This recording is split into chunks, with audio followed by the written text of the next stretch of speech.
연구실에서 주로 다룬 내용을 좀 간략하게 소개하면서 대기오염에 대한 연구가 어떤 식으로 진행되고 있다라는 걸 좀 언급하려고 합니다.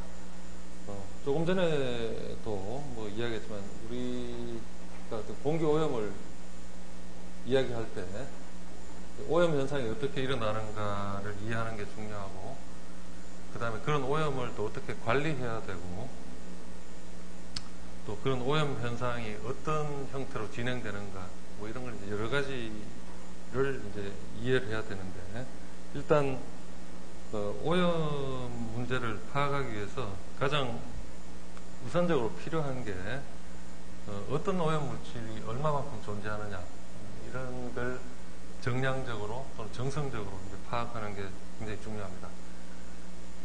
최근에 우리가 어떤 미세분진 때문에 언론에도 대기오염의 중요성이 이제 많이 이야기가 되고 있고, 또 뭐 국민들도 거기에 대해서 이제 많이 위기의식을 느끼고, 뭐 여러 가지 이제 재난 일어났을 때, 뭐 세월호 사고도 그렇지만 사람들이 위기 관리에 대한 걸 이제 많이 느끼고 있죠.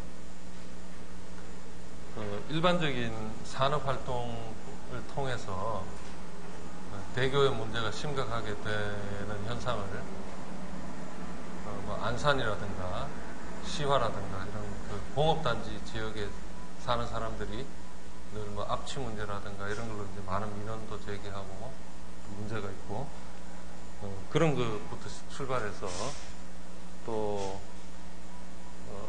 우리가 예전에 대구 지하철 사고 같은 거 보면은 사람들이 어떤 불이 나거나 재난 상황이 됐을 때 또 불에 타 죽는 것보다는 정말 심각한 문제가 어떤 화재 상황에서 독가스 같은 게 유출이 되니까 그런 걸 피하지 못해서, 그러니까 뭐 꼭 어떤 불에 타는 것 자체보다는 심각한 유해가스들 때문에 이제 문제가 되는 거죠, 그죠?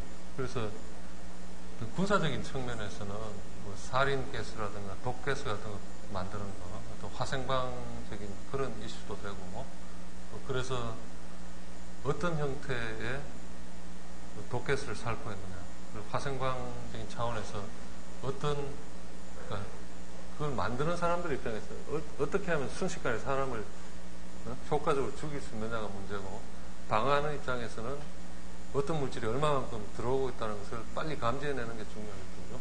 그래서 그런 식의 어떤 유해 물질들 전반적으로 우리는 이제 hazardous air pollutant라고 해서 이것을 이제 HAP, HAPS라고 해서 관리하는데, 이런 물질들이 어떤 자동차가 많은 urban air라든가 또는 우리가 생활하는 livelihood activities에서도 일상적으로 이런 유해 물질들과 접하게 됩니다.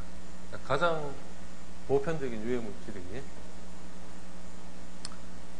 자동차 배출구에 우리가 어떤 벤젠이라든가 포말데하이드라든가 이런 사람들한테 치명적인 물질들이 항상 규칙적으로 나오니까 어떤 교통 통제하는 경찰관이라든가 이런 사람들은 이제 항상 위험에 노출되어 있다고 볼 수가 있고, 또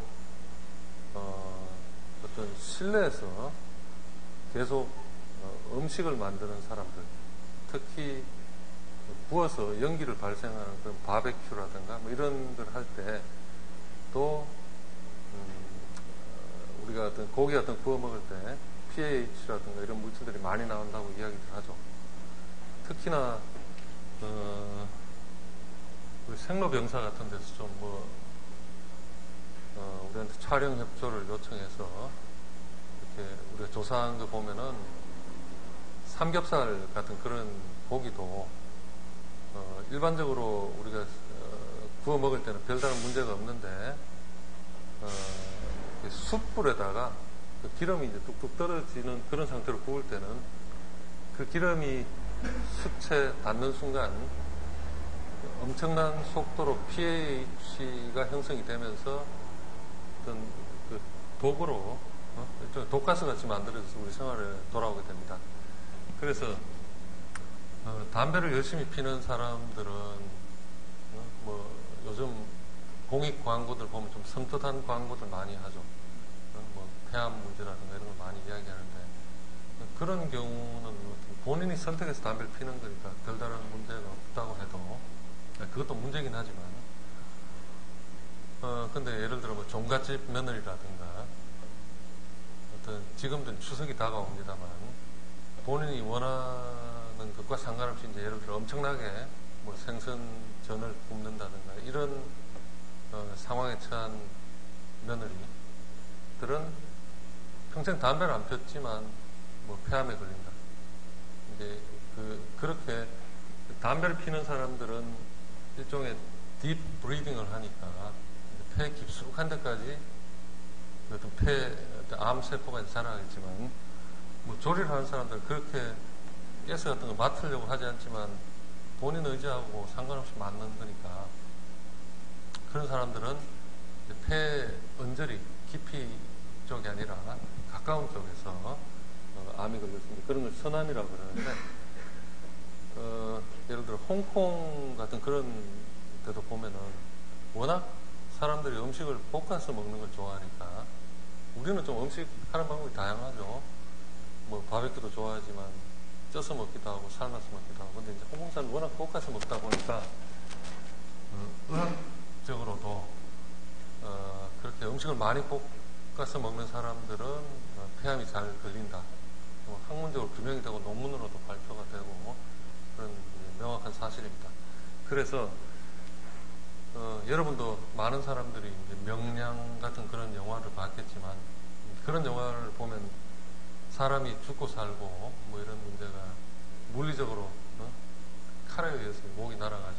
좀 잔인하지만 근데 지금 현대사회는 어떤 본인이 정신적인 문제를 버티지 못해서 뭐 자살한다든가 이런 자기 자신의 어떤 내면적인 문제가 아니고는 그 다음에 사람들이 가장 어떤 리스크에 빠질 때가 첫 번째는 뭐 담배 같은 그런 문제가 있겠고 두 번째는 우리가 이제 살기 위해서 음식을 먹는데 예를 들어 어떤 똑같은 돼지고기를 먹더라도 조금 전 이야기한 것처럼 그렇게 이제 뭐 숯불에 태워서 먹는 것보다 예를 들어 뭐 보쌈 형식으로 쪄서 먹는다거나 어떤 형식으로 먹느냐 뭐 이런 게 이제 사람의 건강과도 이제 굉장히 깊은 관련이 있게 됐습니다. 그래서 그런 공기 중의 오염이 이제 앞으로 여러분들이 더 살아갈 날들 얼마나 건강하게 살아갈 수 있느냐 굉장히 중요한 팩트인데 더군다나 공기가 많이 나쁜데 굳이 담배 같은 걸 펴서 더 나쁘게 할 필요는 없지만 또 이제 그런 게 한번 또 맛을 들인 사람은 굉장히 끊기 어렵죠. 근데 우리가 이제 다음 뭐 이 수업을 계속해서 더 듣는 사람들은 이제 다음 학기에 대기오염 관리에 대한 수업을 하면서 좀 소개를 하겠지만 일반적으로 우리가 담배 같은 게 많이 피는 경우에 그게 나쁘다라고 여러 가지 이야기도 하고 방송에도 나오고 또 소개가 되지만 우리는 이제 학문적으로도 이제 그런 걸 좀 공부하게 되겠는데 되게 담배 같은 걸 잠깐 소개하면 사람이 흡수하는 경로가 어떤 직접 흡연, 자기가 펴서 뭐 나쁘다고 하는 경우도 있지만 간접 흡연 문제를 많이 이야기하죠. 옛날 같으면 우리가 여기 학교 다닐 때만 해도 버스 안에서도 뭐 담배 물고 하여튼 그 담배 피는 사람들의 천국이었는데 지금은 그 피는 사람도 굉장히 눈치를 봐야 되고 뭐 하여튼 쉽지가 않은 상황이죠. 그죠?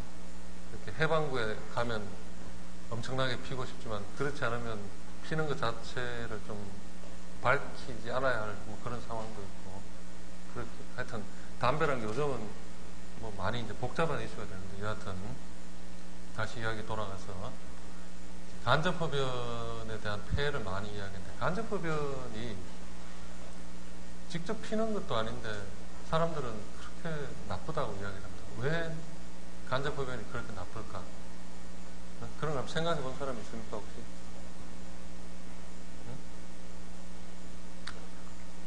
가장 결정적인 이유는 담배에는 뭐 약 한 4천여 가지의 오염물질들이 존재하고 여러분들이 어떤 상상할 수 있는 모든 나쁜 건 다 존재하는데 뭐 예를 들어 다이옥신이라든가 pH라든가 벤젠이라든가 포말데하이드라든가 뭐 모든 게 존재하는데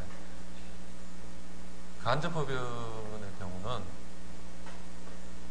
본인이 옆에 있다는 것만으로도 엄청난 피해가 있다. 왜? 직접 흡연을 하는 사람들은 담배를 자기가 직접 흡수를 하니까 예를 들어 벤젠이라든가 이런 물질들이 자기 몸 안에 99% 이상이 남게 되고 그 흡연을 한 사람이 밖으로 뿜는 공기 있죠. 이 공기는 아주 깨끗한 공기가 됩니다. 보기에는 연기 같은 게 좀 남아서 어떤 미세분진 같은 게 있는 상태지만 담배를 몸으로 흡수하고 뭐 오염 물질에 따라 다르지만 흡착성이 좋은 물질들은 사람 몸 안에 99% 이상이 남고 1% 미만이 호흡을 통해서 밖으로 배출이 됩니다. 그러니까 그런 공기는 굉장히 깨끗하겠죠. 뿜어내는 공기는. 근데 간접흡연이라는 것은 그냥 생담배가 타는 것이니까 100%가 모두 익스포즈가 되겠죠. 그래서 나쁘다는 겁니다. 그러니까 어떻게 말하면 뭐 간접흡연이 직접흡연보다 나쁠 수는 없겠죠. 직접흡연하는 사람은 직접흡연과 간접흡연에 동시에 노출되니까 그것이 가장 월스트한 케이스지만 간접흡연하는 사람들은 어떤 그런 물질들이 전혀 정화되지 않고 자기한테 오니까 문제라는 거고 요즘은 그런 차원을 뛰어넘어서 어떤 제3의 오염이 이제 문제가 되는데 우리가 열심히 흡연을 해서 이제 오랜 시간이 지나면 우리 몸에서도 냄새가 나지 않고 뭐 깨끗하겠지만 계속 열심히 피는 사람들은 자기 옷에도 이제 그런 물질들이 많이 남겠죠. 그래서 너 담배 피웠구나 이런 걸 이제 알 수가 있는데 뭐 향수도 뿌리고 또 뭐 껌도 씹고 뭐 여러 가지 어떤 매스킹을 하기 위해서 프로텍션을 하지만 그렇게 이제 옷에 남아있는 물질들이 예를 들어 집에 가서 옷걸이에 걸어뒀다. 그러면 3차적으로 옷에서 다시 주변 환경으로 릴리스가 됩니다.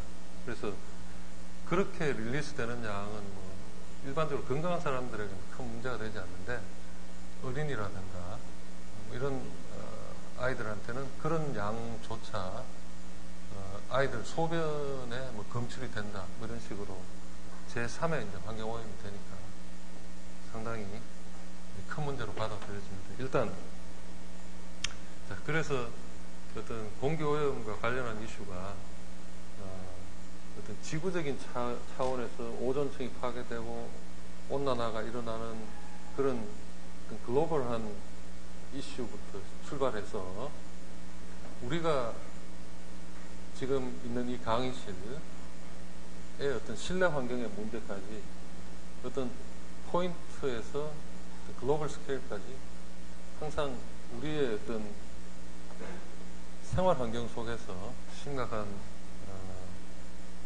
어떤 관심사가 되고 있습니다. 지금 뭐 많이들 좀 나른한가? 자, 여름에 뭐 지금도 아직 이제 가을과 여름의 어떤 경계 부분인데 우리가 이렇게 이제 환기를 하고 있죠. 환기를 하고 있어서 창문을 열어놔서 나름 뭐 효과는 어느 정도일지 모르겠지만 공기의 어떤 교환이 비교적 활발하게 이루어지고 있는데 자, 우리가 바깥 공기 중에 지구온난화의 주범이라고 하는 CO2가 한 어느 정도 농도인가 들어본 사람이 있습니까? 응?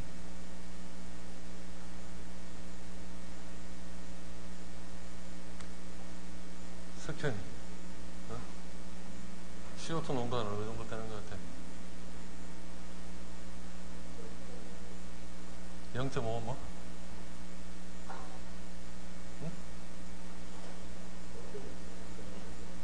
응? 정축품 뭐 단위가 뭔가?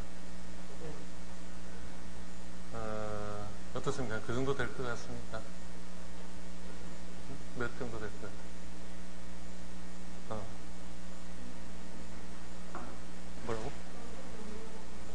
0.009.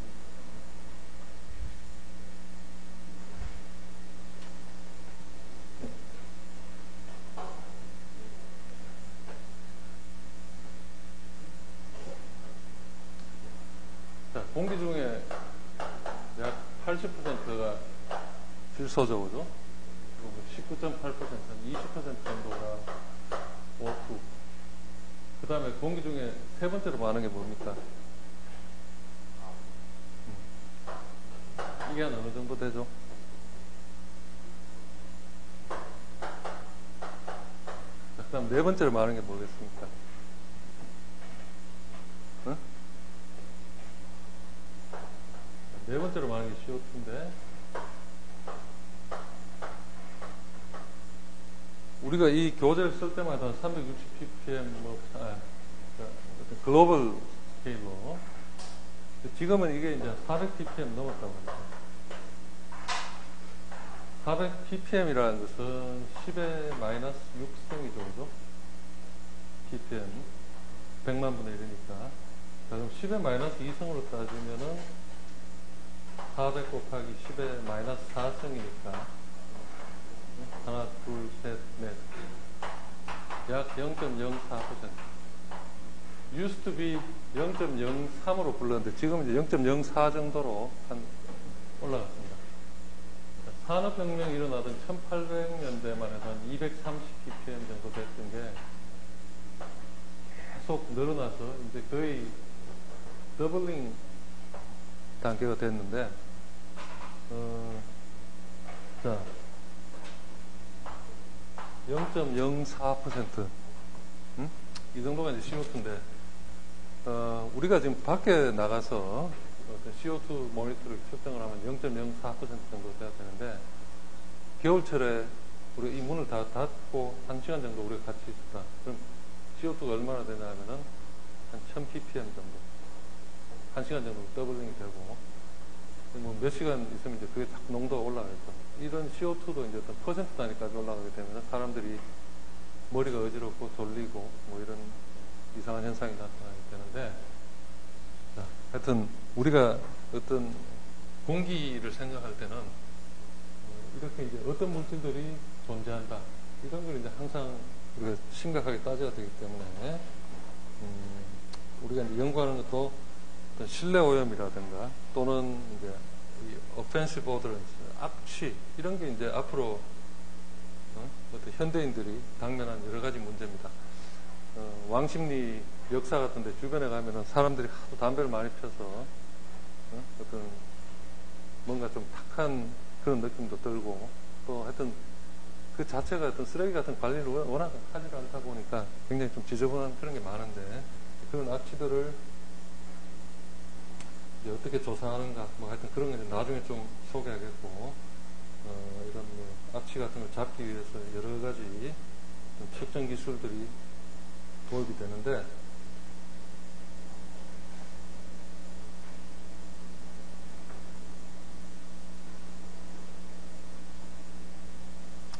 자, 내가 이렇게 좀, 이 대기오염과 관련해서 여러분들한테 좀 소개하고 싶은 그런 내용들, 몇 가지 주제를 한번 나눠봤는데, 일단, 이 HEPS라는 것, 아까도 이야기했죠. Hazard Self-Pollutant라고. 우리가, 어떤 현대인들의 뭐 여러 가지 암이 걸린다든가, 어떤 사람은 유병장수, 요즘 뭐 그런 표현을 많이 사용하는데, 자기 수명 또는 그 이상으로 건강하게 살 수도 있지만 어느 선을 넘지 못하고 세상을 빨리 떠나게 되는 그런 요인들의 가장 큰 부분들이 뭐 pH라든가, pH가 이야기 많이 들어봤죠. Polyaromatic hydrocarbon 이렇게 표현하면서 다환 방향족 탄화수소, 특히 벤조에이파이렌, 우리가 고기 같은 걸 구워 먹을 때 연기에서 또는 탄 고기를 먹지 말라고 하는 이유가 고기가 타면은 새까맣게 되고 숯가루처럼 되죠. 그죠? 그 어떤 고기가 단백질에서 탄소 자체로 변화했다는 게 이미 상당 부분 pH로 전환이 됐다는 겁니다. 그래서 가급적 태워서 먹지 말자고 하는 게 바로 이제 이런 물질 때문에 이야기고, 또 어떤 PCB, 팔레이트, 우리 뭐 생활 환경의 어떤 호르몬과도 뭐 밀접한 영향이 있는 이런 물질들을 어떻게 하면 잡아내는가, 이런 부분. 그 다음에 이런 그 오염 물질들을 우리가 정량하기 위해서는 어떤 표준 물질이라는 게 필요한데, 그런 물질이 존재하지 않는 상태에서 산술적인 모델링으로 정량화하는 그런 부분들. 그 다음에 여기 세 번째 보면은 Human Perception of Odor라고 해서 우리가 어떤 냄새를 느낄 때, 특히 이제 악취 같은 게 이제 많은 문제가 된다고 하는데, 이제 그런 걸 느낄 때 기기적으로 감지하는 부분과 사람이 실제 느끼는 부분. 요즘 보면은 이제 로봇이 우리 생활에 이제 상당히 한 영역을 차지하게 될 것 같죠, 앞으로. 그래서 또 로봇이 우리가 어떤 필요한 여러 가지 심부름도 하겠지만, 그런 로봇 기술들이 또 어떤 식으로 더 확장이 되냐면은 전자코 개념이라고 해서 일렉트로닉 노즈. 일전에 이제 삼성전자 팀에서 뭐 그런 관심을 보였는데, 뭐 예를 들어 갤럭시 6 같은 걸 만들 때 센서 같은 것을 넣어서 냉장고 안에 둔 음식이 아직도 프레시한가 하지 않은가, 뭐 예를 들어 이런 걸 이제 판단한다든가, 또 뭐 LG전자 같은 데서는 LG전자, 삼성전자 같은 데서는 어떤 고급 냉장고 같은 걸 만들 때 자동으로 이렇게 아이스가 만들어져서 떨어지는 게 필요하죠, 그죠? 근데 삼성전자 같은 데 납품하는 여러 업체들이 이제 엄청나게 이제 많이 있는데, 그런 얼음물을 만들 때 어떤 튜빙을 사용하느냐에 따라 그 튜빙에서 나오는 냄새가 얼음에 그대로 이제 전이가 되겠죠.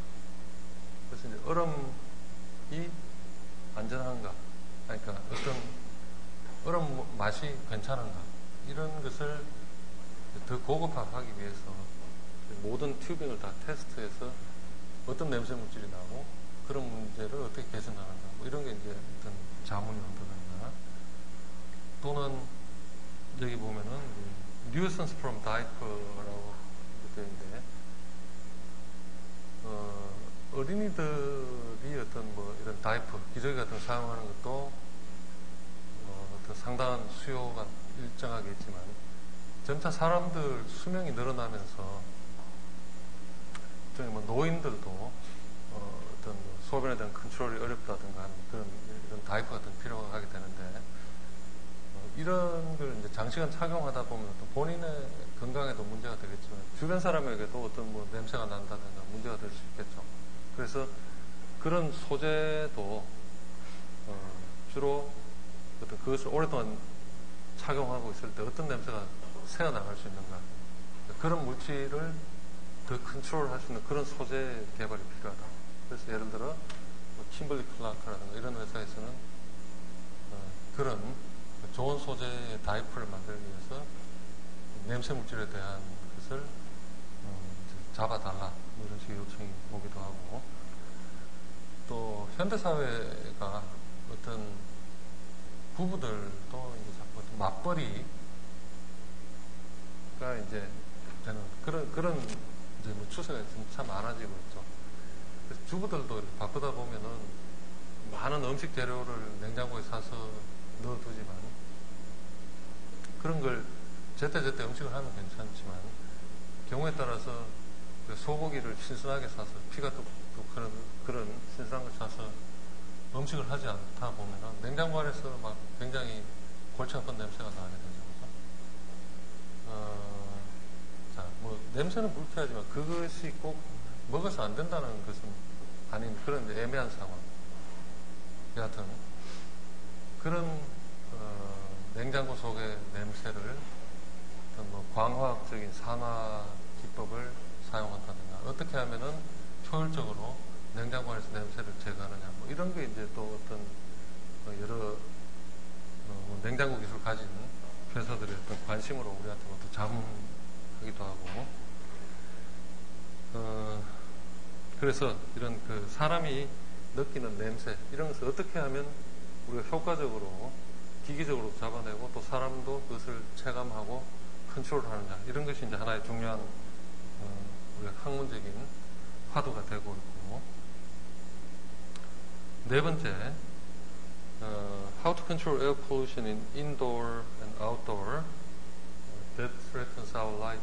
그래서 조금 전에도 어떤 종갓집 며느리들 또는 항상 음식을 구워야 하는 사람들의 어떤 문제점을 이야기했죠.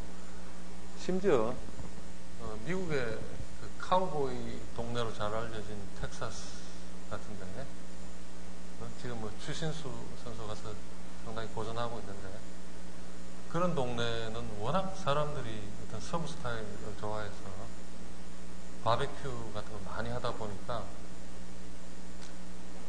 이런 자동차 오염이 중요한 게 아니라 사람들이 공원에서 집에서 고기 구워대는 것 때문에 pH 오염의 어떤 가장 심각한 다미넌트한 배출원이다. 뭐 이렇게 지적될 정도로 어떤 하나의 그 동네의 어떤 사회적인 문제도 또 대두되고 있습니다. 여하튼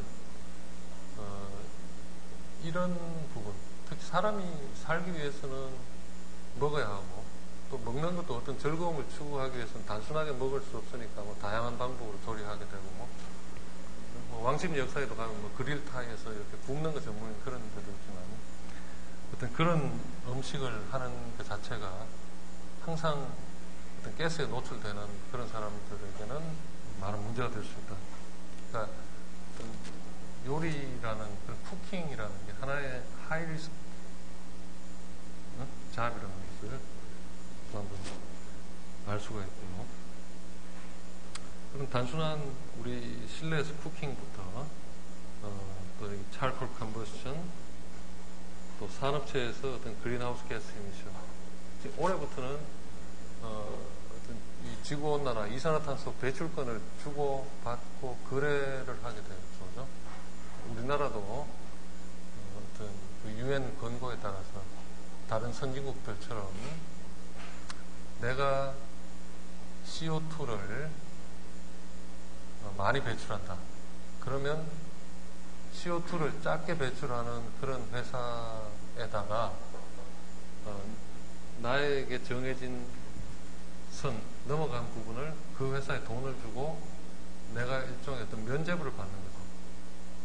그러니까 계속 우리 회사가 벌어들인 돈을 CO2를 작게 배출하는 업체에 돈을 주고 내가 면제부를 받든가 아니면은 내가 CO2를 작게 배출할 수 있는 기술을 만들어서 제대로 우리 회사에서 만든 대기오염 물질들이 다른 사람에게 피해를 주지 않도록 하든가 두 가지 중에 초이스를 하라는 거죠.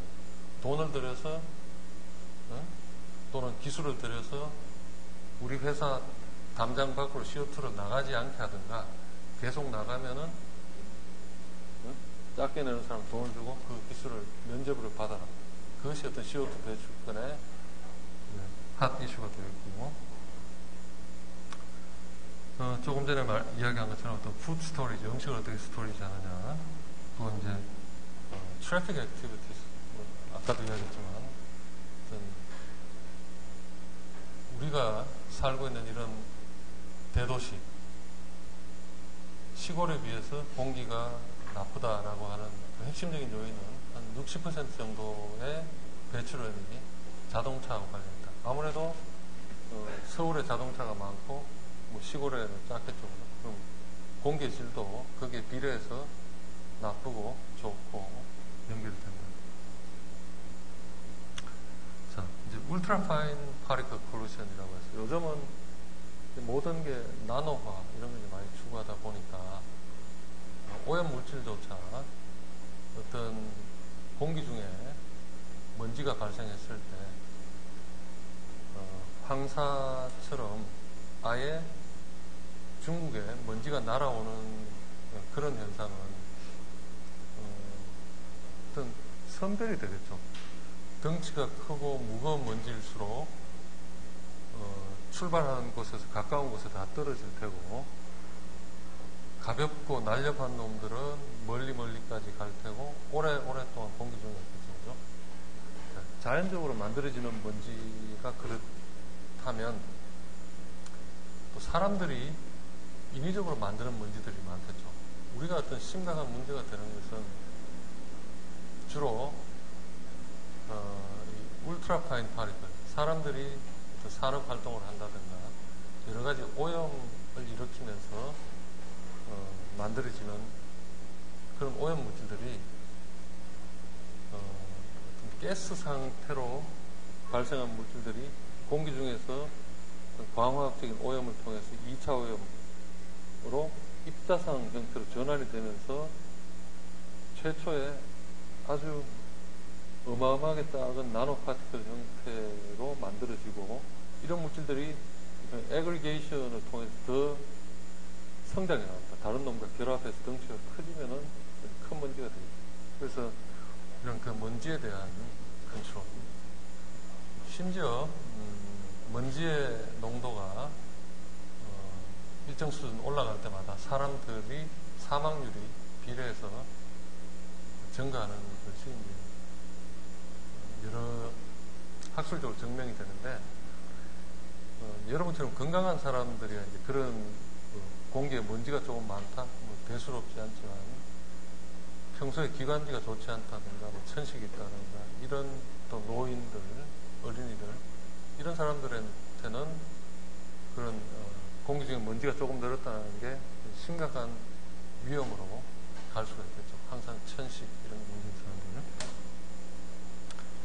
그 외에 어떤 도심 대기질을 오염하는 여러 가지 대기오염 현상 5번째, 6번째는 여러 가지 사람들의 산업활동, 특히 이제 바늘공단 같은 데 우리가 많이 조사하러 나가는데 염색단지에서는 어떤 오염물질이 만들어지고 정화시설에서 어떤 게 발생하고 또 쓰레기 처리 시설에서는 어떤 게 발생하고 이런 식으로 대기오염 물질들이 그 산업 형태에 따라 어떻게 만들어지고 배출되고 우리가 또 관리해야 되나 이런 게 이제 또 하나의 중요한 테마로 다뤄지고 있습니다.